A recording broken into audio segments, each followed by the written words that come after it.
로마서 7장에서부터 바울은 로마의 성도들에게 율법과 죄에 대한 이야기를 쭉 해나가는 가운데 8장에서 성령에 대하여서 말씀을 합니다. 그리고 그 성령께서 우리를 어떻게 이끄시는가 하는 것들을 계속해서 이야기하면서 우리가 방금 봉독한 본문에서 이제 이 모든 것들을 다 아울러서 그런즉 이 일에 대하여 우리가 무슨 말을 하겠느냐라고 이야기를 또 시작하고 있습니다.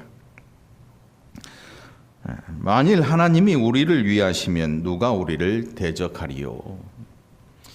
세상에는 대적자들이 굉장히 많습니다. 같은 정당에 있는 사람도 서로 대적하는 사람이 있고, 또 교회 안에도 서로 대적하는 사람들이 있어요. 실제로 참 감사하게도 우리 교회는 없어요. 저를 대적하는 사람 한 사람 빼고는. 뭐 몰라서 웃는 건 아니겠지. 저를 대적하는 우리 집사람 말고 교회 안에 실제로 대적하는 사람들이 있습니다. 교회가 굉장히 힘들지요. 앉아도 다 따로 앉아요. 이쪽 파, 이쪽 파, 이쪽 파. 그런데 이게 오래전의 일입니다. 오래전부터. 바울이 있을 때에도 바울파가 있고 베드로파도 있고 예수파가 있어요. 그리스도파. 기가 막힐 일이지요. 사람이라고 하는 이 존재는 사회적인 동물로 뭔가 그룹을 이루고 뭔가 같은 공감대가 있으면 그걸 하나로 매개로 해서 거기 똘똘 뭉칩니다. 우리나라에 퍼져 있는 학연, 어느 학교 나왔냐, 그 학교에 대한 아주 똘똘 뭉친 강력한 힘이 존재하죠. 너 고향이 어디냐? 여러분 고향 어디세요? 여러분의 고향은 천국인 줄 믿습니다. 여러분의 고향 천국이. 누가 물어보면 내 고향 천국이에요. 이렇게 대답하세요. 뭐 교회 안에서 뭐 경상도와 전라도, 뭐 또 화개장터에 또 가고 이런 거 하지 말고 교회 안에서는 적어도 이 지역적인 또 이런 것들이 좀 사라졌으면 좋을 것 같아요. 여러분 고향 어디라고요? 가보세요. 가보세요. 참 좋습니다. 이 사람들이 모이면 뭔가 무리를 짓고 그 어떤 이 한 가지를 매개로 해서 굉장히 강력한 힘을 가집니다. 바울 때도 그런 것들이 있었습니다. 그래서 이 대적자들을 바울이 31절에서 이야기하고 있는데, 이 대적, 여기에 기록된 대적은 그냥 교회 안에서 좀 다투고 마음이 안 맞고 이 정도의 대적이 아니고 사단의 이 공격을 의미하죠. 사단이 공격을 하는데, 사단의 특징이 뭐냐면 정죄하는 거예요. 정죄하는 것. 여러분 누가 뭔가 잘못을 하면 뭐 한 30초도 참지 못하고 울그락불그락 그 사람의 잘못에 대해서 막 따지고 드는 그런 일이 생깁니다. 부부지간엔 더하지요. 막 안 한 척 그러지 마. 얼굴 안 그런 척 그러지 말고 수긍을 하란 말이에요. 이렇게 맞아요. 남편이나 아내가 뭔가 잘못을 하면 기다렸다는 듯이 막 우리 집사람은 절대 안 그래. 진짜라니까 절대 안 그래. 내가 잊어먹은 다음에 그래서 문제지. 그렇게 나는 잊어버렸는데 한참 생각하다가 아무튼 이 대적한다, 이 우리를 대적한다는 이 말의 뜻은 뭐냐하면 정죄하는 거예요. 정죄하는 거. 근데 우리가 누구냐 하면 지금 로마서에서 기록하고 있는 이 우리가 누구냐 하면 오늘 바울 당시에 로마에 있던 성도들, 또 예수 그리스도를 믿는 모든 성도들, 그리고 오늘 이 시대에 예수 그리스도를 영접하고 구세주로 모시고 살아가는 구원받은 저와 여러분들이 이 우리 안에 속해 있는 거죠. 그렇다면 하나님이 우리를 위하시면 누가 우리를 대적하겠느냐? 사도 바울이 이렇게 이야기하는데, 대적하겠느냐? 이 말은 대적할 자가 없다는 뜻이에요. 다시 말해서 정죄할 자가 없다는 뜻이죠. 이게 7장부터 계속해서 이야기해오고 있는, 율법 안에 갇혀서 아직도 나오지 못하고 있는, 그래서 율법 안에 갇혀 있으면 끊임없이 죄로 말미암아 시달리고 눌려 억압받아야 되는 자유롭지 못한 자들에게 이제 너희가 성령의 법으로 다시금 율법에서 새롭게 태어났다, 율법에서 벗어나서 새롭게 태어난 너희들이 아니냐, 그런 너희들이 이제 하나님이 너희를 위하시는데, 너희를 위하시는 하나님이 어떤 일을 하셨는가 하면 32절에 보니까 자기 아들을 아끼지 아니하시고 우리 모든 사람을 위하여 내주신 이가 어찌 그 아들과 함께 모든 것을 우리에게 주시지 아니하겠느냐. 여러분, 이 32절을 잘 묵상해 보면 누가 보이냐면 아브라함이 보입니다. 아브라함이 하나님께서 그에게 100세의 아들을 주시마 약속했는데 실제로 아들을 얻습니다. 우리 교회는 100세가 없지요. 우리 장권사님이 지금 연세가 89. 내년에 또 한상 하겠는데? 장권사님 내년에 구순할 거지? 웃으시는 건 한다는 얘기예요. 여러분, 100세의 아들 낳았어요? 100세가 돼봤어야 알지. 100세에 후손이 없던 사람에게 100세의 아들이 생겼어요. 그것도 여러분, 우리나라에는 뭐 연세가 정말 많은데 또 젊은 부인을 드리는 그런 경우도 가끔 있잖아요. 그래서 자녀를 또 낳으면 전에 있던 부인이 낳아놓은 아이들하고 나이 차이가 한 20살이 나는 경우도 있어요. 같이 다니면 아버지세요? 아니, 동생인데요. 이렇게 되는 경우도 있어요. 그런데 중요한 건 이 아브라함에게 하나님께서 100세의 아들을 주신다 그랬는데 그 부인이 90살이에요. 90살에 아이를 낳아요. 이 기가 막힐 일 아닙니까? 요즘 같으면 VJ 특공대나 세상에 이런 일이 카메라가 달려들 일이지요. 그런데 그 아들을 하나님께서 바치라는 거야. 그럼 이 기도원이나 또 절이나 이런 데 가면요, 자기 자식들 이름 써가지고 어디다 넣어놔요. 기도원에 가면 우리 아들 예수님 잘 믿게 해주세요, 우리 딸 뭐 예수님 잘 믿게 해주세요 하고 하면 앞에 강사분이 기도를 해주잖아요. 절에는 아예 이름을 써가지고 어디다 집어넣어 놓더라고. 그 바치는 거야. 바치는 거야. 근데 아브라함에게 하나님께서 너 네 아들 이삭 그냥 이름만 써서 어디다 넣어놓는 게 아니고 와서 나한테 번제로 이 아들을 주라, 바쳐라, 제물로 드려라. 여러분, 이 사람을 제물로 드리는, 실제로 살아있는 사람의 심장을 꺼내서 신한테 제물로 드리는 풍습이 아주 오래전부터 있었어요. 아주 오래전부터. 근데 아브라함에게 하나님께서 이런 말씀을 하시는 거예요.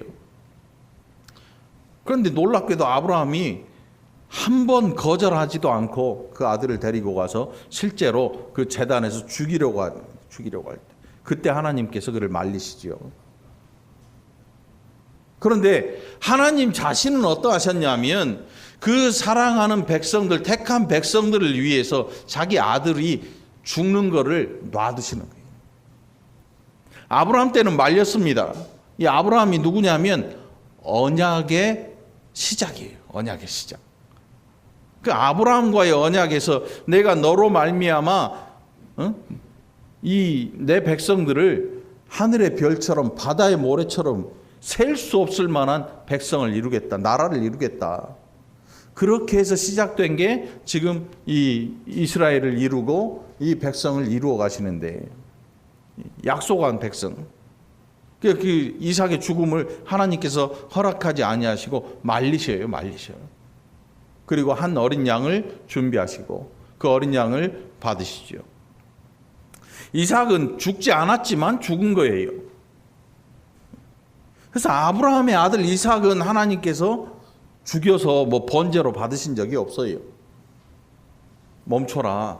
네가 나를 얼마나 의지하는지 내가 너를 아니까 멈춰라. 이렇게 말씀하셨죠. 그런데 하나님 아버지 자신은 자신의 독생자, 성자 하나님을 죽는 데 놔두시는 거예요. 그래서 이 십자가의 예수님의 죽으심은 하나님 아버지로부터 버림받은 일이었어요. 버림받은 일. 이게 왜 버렸는고? 오늘 32절에 보니까 자기 아들을 아끼지 아니하시고 우리 모든 사람을 위하여 내주셨다. 오늘 여러분 하나님 앞에 감사한 게 뭐가 있습니까? 물어보면 집도 주시고 밥도 주시고 옷도 주시고 직장도 주시고 감사의 조건이 전부 물질적인데 여기에는 문제가 있습니다. 우리는 그걸로 감사하는 게 아니고 자기 아들을 아끼지 아니하시고 우리를 위하여 내어주신 이 하나님의 사랑 앞에 밥이 없어도 집이 없어도 옷이 없어도 차가 없어도 그 어떤 환경이 마음에 안 들어도 감사할 수 있는 게 바로 이 일인 것입니다. 그래서 우리는 감사하는 것입니다, 여러분. 여러분 오늘 모든 것 다 제쳐놓고 하나님 앞에 자기 아들을 아끼지 아니하시고 우리를 위하여 내어주신 이 하나님의 사랑에 진심으로 감사하고 살아가는 저와 여러분이 되기를 간절히 축원합니다. 그러니까 감사의 조건을 한번 써놓으세요. 보면 한참 쓰다 보면 이제 없잖아. 없어요. 한번 써보세요. 당신은 살면서 뭐가 감사했습니까? 남편도 교회 신앙생활 시작하게 해주시고 별의별 감사를 쓰는데 A4 한 장을 못 넘어가요. 우리 사는 인생이 이렇게 뒤적뒤적 해보면. 그런데요, A4 한 장에 가득 써놓을 수 없는 게 뭐냐면 하나님 사랑이거든요. 우리 찬송가 있잖아요. 하나님 크신 사랑은 말로 다 못하고 바다를 먹물 삼아 하늘을 종이 삼아서 그 사랑을 다 기록해도 쓸 수 없다 그러잖아요. 근데 우리의 물질적인 조건에서 나오는 감사는 이게 몇 개 안 돼요. 쓰다 보면 A4 용지 한 장도 너무 많아. 오늘 여러분 하나님의 이 놀라우신 사랑, 자기 아들을 아끼지 아니하시고 우리 모든 사람을 위하여 내주신 이 하나님의 놀라우신 사랑 기억하고 늘 감사하기를 간절히 축원합니다. 이 사랑을 아는 사람, 이 사람은 진짜 감사할 수 있는 사람인 것입니다. 자, 어찌 그 아들과 함께 모든 것을 우리에게 주시지 아니하겠느냐. 여기 모든 것을 우리에게 주신다고 하는 것은 이 자기 아들이 가졌던 이 모든 것들. 그래서 아들이신 예수님이 십자가에 달려서 그냥 죽어버리고 끝났으면 우리가 가질 게 아무것도 없어요. 근데 놀랍게도 이 아들을 다시 살리시거든요. 오늘 부활 없는 기독교는 아무것도 아니에요. 부활이 존재하지 않는다면 저와 여러분은 헛짓하고 있는 거예요. 오늘 예수 그리스도의 십자가의 죽으심 이후에 부활하심으로 말미암아 오늘 저와 여러분이 저 천국을 기업으로 물려받는 거예요. 천국을 기업으로 물려받아요. 아멘. 기업이라는 게 뭔지 아세요? 천국이 기업이다. 네? 여러분 우리나라 대기업들 있잖아요. 대기업들. 거기서 누가 먹고 살아요? 기업의 주주들이 먹고 살고 직원들 먹고 살고 하잖아요. 기업이라고 표현된 이 단어는요, 이게 우리의 노력으로 얻을 수 있는 그런 게 아니에요. 우리의 노력으로 얻을 수 있는 게 아니에요. 천국이 우리의 기업이다. 예수님으로 말미암아 우리에게 다 주신 거예요. 다 주신 거예요.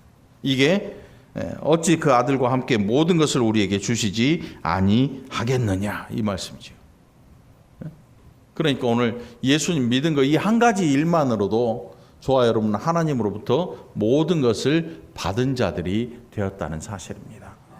할렐루야. 그 얼마나 저와 여러분이 값진 자들인가. 값진 자들인가. 어떤 분은 신앙생활을 하면서 굉장히 자기를 비하합니다. 이 겸손한 게 아니고 천하게 여깁니다. 값없이 여겨요. 이 굉장히 자기 학대죠, 학대. 근데 오늘 성경을 읽어보면 우리 한 사람이 얼마나 하나님 앞에서 귀한 존재인지를 깨달아 알아야 돼요. 그 사실을 알게 되면 자살할 수가 없지요. 자살을 할 수가 없어요. 자살하고 싶은 생각이 들다가도 아니야, 하나님이 나를 얼마나 아끼시고 얼마나 귀하게 여기시는가를 눈에 보이기 때문에 자기 생명을 함부로 해할 수가 없는 거지요. 그리고 나만 귀하다고 생각해 버리면 거기에 이제 문제가 생겨요. 내가 귀하면 누가 귀해요?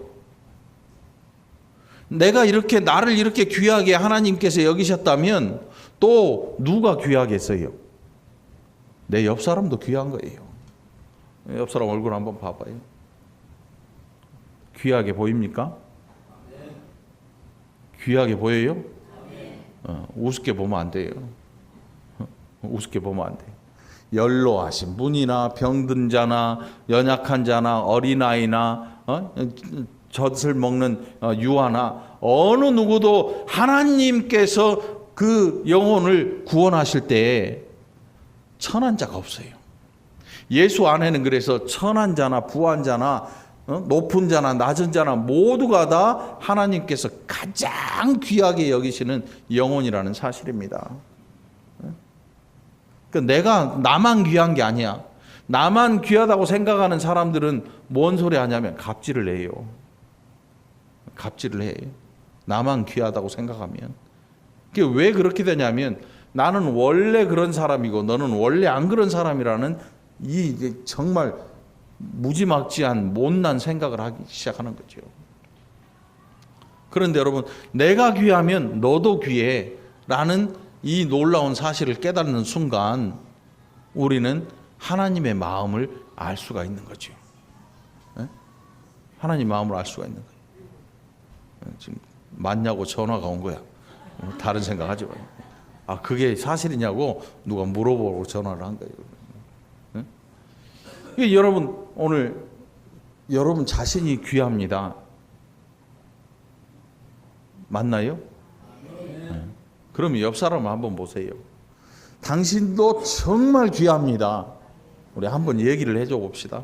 당신은 너무 귀합니다. 박 권사님, 고집사님한테 당연한 거고, 고집사님, 장로님한테 한번 해봐요. 당신은 정말 귀합니다. 가족끼리는 서로 다 귀해요. 가족 아닌 사람, 피 한 방울도 안 섞인 남. 그런데 남이 아니라 그리스도의 사랑으로 연결돼 있어요. 그래서 귀한 것을 인정해 주는 거예요. 우리 새로 등록하신 우리 김금래 또 김윤혜 권사님, 서로 얼굴을 한번 마주 보세요. 안 시켜도 잘하시네. 우리가 언제 피가 섞이기로 했습니까? 언제 만나보기로 했습니까? 제가 여기 월곶에 2003년도에 왔는데 그때 아는 사람이라고는 금자밖에 없었어요. 금자 누군지 아시죠? 감자가 비싸서 금자가 아니에요, 좀. 감자값이 너무 비싸니까 금자라 그러더라고요. 우리 교회는 금자 엄청 많은데 공금자 권사님 한 분 있었어요. 그때 권사님도 아니지 집사님이었지. 아무도 없었어요. 집사람하고 뭐 어머니하고 뭐 몇 명 없었어. 그럼 신동원 집사님이 저를 알았겠어요? 김미정 집사님이 저를 알았겠어요? 황기선 집사님이 저를 알았겠어요? 기가 막히게 황기선 집사님은 찜질방에서 누구를 만나가지고 왔대, 교회를. 여기 위에 찜질방 시끄럽다고 막 그랬었는데 거기서도 성도가 오더라고. 기가 막힐 일 아닙니까? 여러분들 저를 알고 오신 분들이 누가 있어요? 없어요. 그런데 놀랍게도 여기에서 사랑을 한단 말이에요. 서로 사랑한단 말이에요. 이렇게 할 수 있는 이유가 뭐냐면 뭔가 있는 거야. 뭔가가 있는 거예요. 응? 그래서 이 35절에 보면 그리스도의 사랑이라는 단어가 나오는데 이 사랑이라는 단어 뒤에 뭐가 나오냐면 누가 이 사랑에서 끊으리요. 끊으리요 이렇게 이야기하면 끊을 수 없다는 뜻이잖아요. 외국 사람 아니면 이거 다 알아듣지요. 누가 우리를 그리스도의 사랑에서 끊어낼 수 있겠느냐? 끊어낼 수 있겠느냐? 근데 이 중간에 33절로 34절에 뭔 일이 있었어요? 하나님께서 그 아들과 함께 우리에게 모든 것을 주신다고 했는데 누가 능히 하나님께서 택하신 자들을 고발하리요? 의롭다 하신 이는 하나님이시니 누가 정죄하리요? 죽으실 뿐 아니라 다시 살아나신 이는 그리스도 예수시니 그는 하나님 우편에 계신 자요 우리를 위하여 간구하시는 자니라. 지금 이 시간에도 이 일이 쭉 계속되고 있는 거예요. 여러분 우리 누군가 만나면 그러잖아요. 다른 교회에 다니는 집사님, 권사님이 이렇게 만나거나 아니면 또 목사님들, 다른 교회 목사님들 만나면 저 이런 일이 있는데 기억하시고 기도 좀 부탁드려요. 이런 얘기 하시지요. 그런데 우리가 이런 부탁을 하지 않음에도 불구하고 누군가 끊임없이 저와 여러분들을 위해서 기도하고 계신다. 제가 얘기하는 게 아니고 성경이 그렇게 이야기해요. 우리를 위하여 간구하시는 자니라. 누가? 하나님 보좌 우편에 앉으신 예수 그리스도께서 다시 살아나셔서 부활 승천하신 예수 그리스도께서 하나님 보좌 우편에 앉으셔서 오늘 저와 여러분을 위해서 간구하고 계신다. 외롭습니까? 외로운 일입니까? 현대인들은 외로운 사람들이라 그래요. 정말 그럴 것도 같아요. 혼자 지내시는 분들이 많아요. 굉장히 많아요. 생각보다 굉장히 많아요. 혼자 있으면 여러분 어떤 일이 일어나냐면 말할 일이 없잖아요. 말할 일이 없어요. 아무도 없는데 뭐 강아지를 키우면 강아지한테는 얘기하니까 그나마 뭐 들려오는 대답은 멍이지만 그럼 말을 하면 뭔가를 계속 얘기하잖아요. 뭔가 얘기하면 들려오는 소리가 뭐래요? 개가 그러면 멍 그러지 뭐라 그래요? 그런데 이런 소리라도 들리면 이야기를 막 혼자라도 하는데 그나마 없는 분들은 듣기만 해요. 내가 말할 그런 순간이 없어요. 듣기만 해. 뭘로? TV라는 것으로. 하는 말을 듣기만 해. 내가 말할 이 기회가 없어요.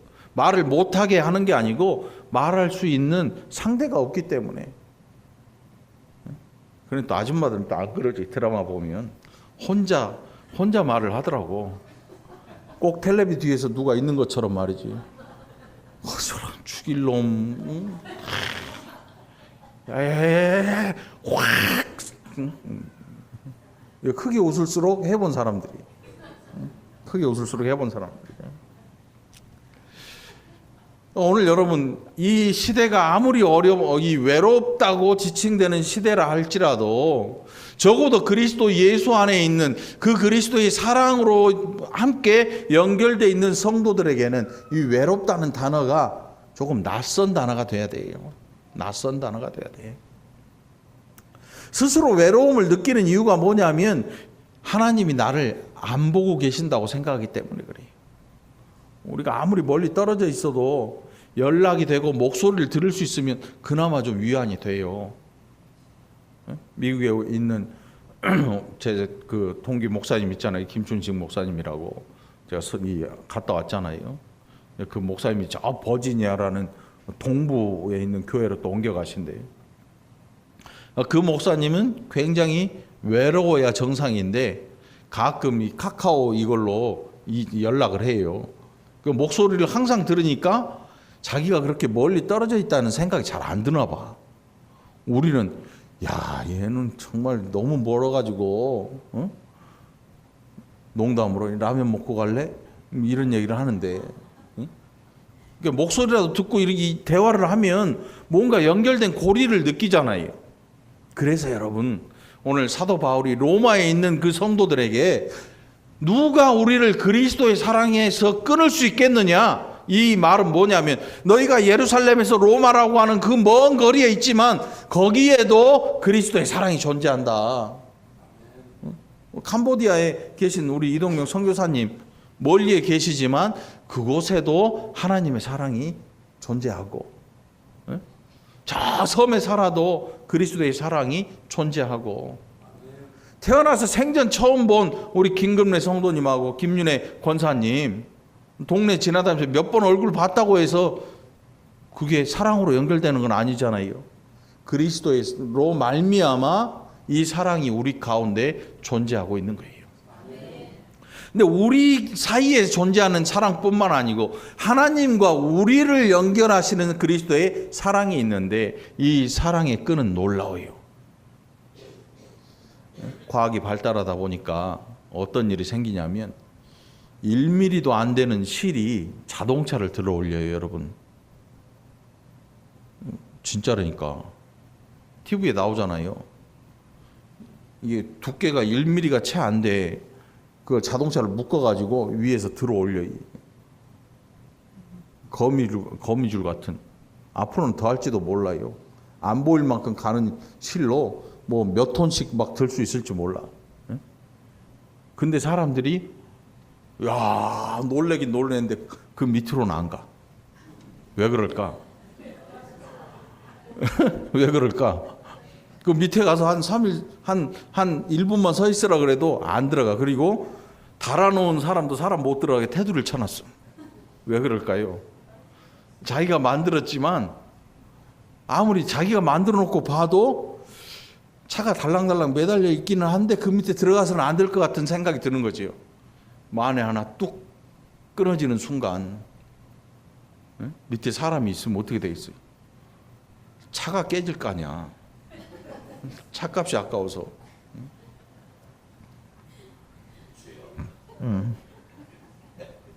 맞아요. 주여 할 생각이.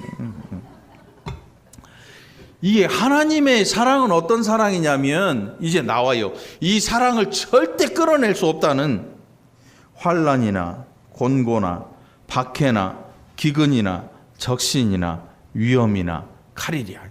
여기 우리 인생에서 다 겪을 수 있는 모든 어려움들, 모든 거의 죽음 직전에 이르게 하는 것들, 이런 위험 요소들을 다 기록해 놨어요. 하다못해 우리가 종일 주를 위하여 죽임을 당하게 되며 도살을 당할 양같이 여김을 받았나이다. 그러니까 목숨이 위태롭고 실제로 죽는 성도들도 있단 말이에요. 실제로 죽는 성도들도 있어요. 로마에서 그 그리스도인에 대한 핍박이 시작될 때 그 핍박의 방법이 여러분 상상을 초월하는 방법이죠. 사람을 톱으로 썰어요. 사지를 이 짐승한테 짐승 4마리에 매어가지고 당겨. 그럼 어떻게 되겠어요? 사지가 다 찢겨 나가는 거예요. 이렇게 핍박을 해요. 예수 믿는 사람들 잡아다가. 그런데 이렇게 핍박을 하고 이렇게 우리의 생명을 해도 하나님의 사랑, 그리스도의 사랑이 끊어지지 않는다.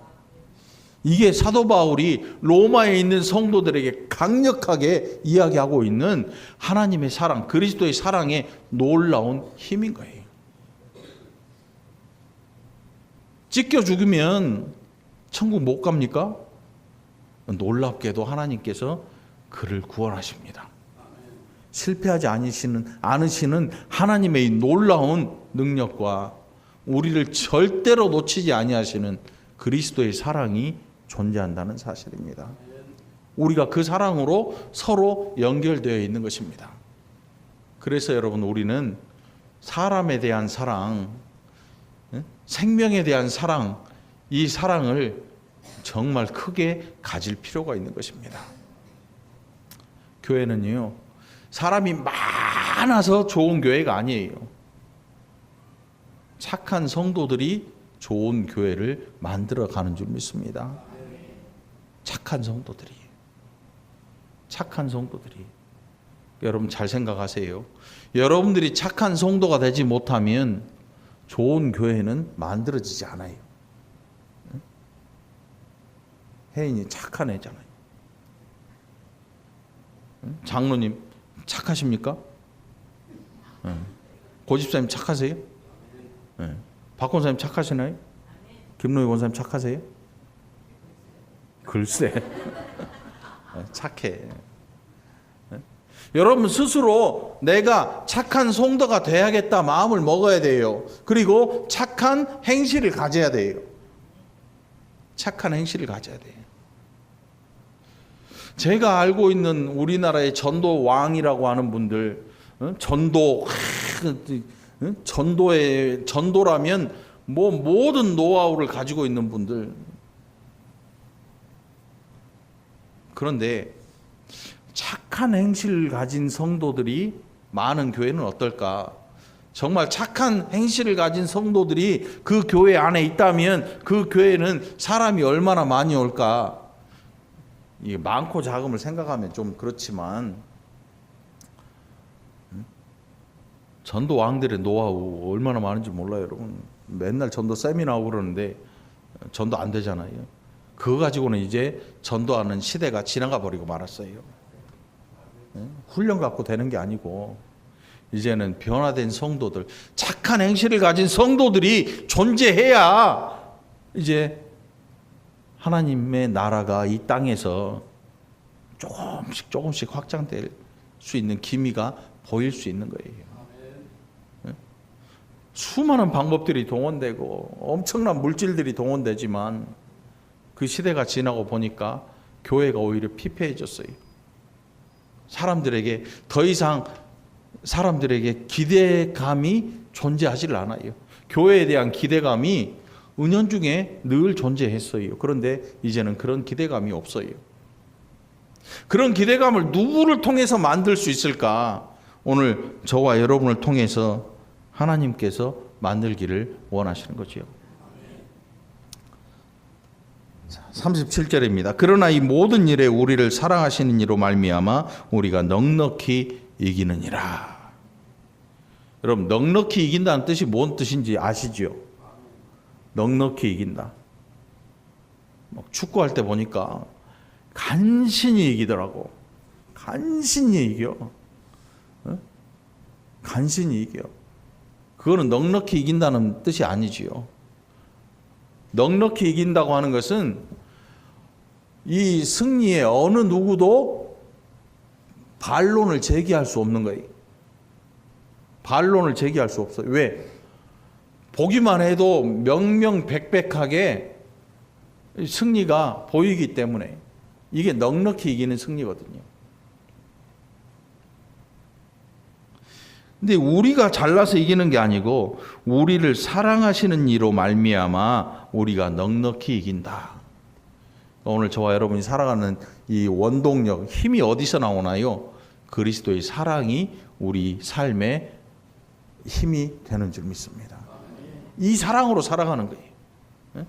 이 사랑으로 섬기고, 이 사랑으로 살고, 이 사랑으로 봉사하고, 이 사랑으로 사랑하고. 그러니까 결국 내 것 가지고 하면 미천이 드러나잖아요. 미천이 드러나요. 내 것 가지고 하면 이게 오래 안 가요. 왜? 내 것은 한계가 있거든요. 그리스도의 우리를 사랑하시는 이로 말미암아 넉넉히 이긴다는 뜻은 내가 힘이 있어서 이기는 게 아니고 나를 사랑하시는 그분의 힘이 나를 승리케 해주시는 거예요. 넉넉하게 이기게 해주시는 거죠. 38절로 39절의 내용을 보면 그 어느 것도 그리스도 예수 안에 있는 하나님의 사랑에서 우리를 끊어낼 수 없다. 그 어떤 권세자라 해도, 그 어떤 세력이라 해도, 그 어떤 두려움도 우리를 그리스도의 사랑에서 끊어낼 수 없다. 끊어낼 수 없다. 사실 대인관계는요 끊어져요. 부정한 사람들 보면 똘똘 뭉칩니다, 여러분. 서로 자기들의 잘못을 알고 있으니까 절대 입 안 벌려요. 많이 봤잖아요. 꼭 다물고 뭐라 그래요? 몰라요. 그런 적 없어요. 처음 봐요. 본 적 없어요. 만난 적 없어요. 옛날에 만났던 사진들 막 다 들이대도 기억 안 나요. 몰라요. 이거 왜 그런지 아세요? 서로 덮어주려고. 얘가 털면 나도 다 드러나니까 입을 꽉 다물고 있는데 이게 언제 터지냐면 한 명이 맞아요, 나예요. 그러면 이제 끝나는 거야. 그러면 서로 이제 다 불어대는 거지. 옛날에 쟤요? 이런 일도 하고 저런 일도 하고. 그러면 그게 이제 터지면 상대방은 아이고 나는 그 정도지만 쟤는요 먹었으면 더 먹었지 천만에 나보다 더해요. 이게 다 터져 나오는 거죠. 이거는 사랑으로 연결된 게 아니고 서로 죄를 덮다 보니까 그게 이제 끈처럼 보이는 거죠. 의리도 아니고. 그런데 놀랍게도 오늘 하나님의 사랑이 우리를 딱 묶어. 이게 우리를 꼼짝 못하게 묶어놓은 게 아니고 정말 자유롭게 해주는 이 사랑이 저와 여러분을 묶어놓은 거예요.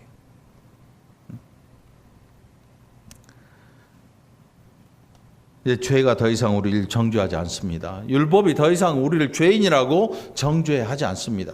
정죄할 수가 없어요. 왜? 그리스도의 사랑이 우리를 덮어버렸기 때문에. 그러니까 우리가 자유자가 된 거죠. 자유자. 자유를 얻지 못한 사람들의 특징이 뭐냐면 아무리 밖에 내놔도 부자연스러워요. 금방 잡혀갈 것 같은 거야. 금방 누가 쫓아와서 나를 어떻게 할 것 같은 거예요. 자유롭지 못한. 자유로운 자들은 안에 가도 나도 자유를 누립니다. 사도 바울은 나중에 옥에 갇혀요. 순교합니다. 가택 연금 상태에 있는데 그는 밖에 있는 것보다 더 자유로워요. 이게 진짜 자유자이죠. 자유자. 오늘 여러분들 이 월고 중앙교회에서 여러분들이 착한 성도가 되기를 먼저 간절히 축원합니다. 그리고 이 사랑을 알고 이 사랑을 가지고 행하는 성도들이 되기를 또한 간절히 축원합니다. 여러분의 신앙생활에 우울함이 없고 외로움이 없는, 그래서 이 사랑을 바로 알고 기쁘게 신앙생활을 할 수 있기를 간절히 축원합니다. 기도합시다. 하나님 아버지 감사합니다.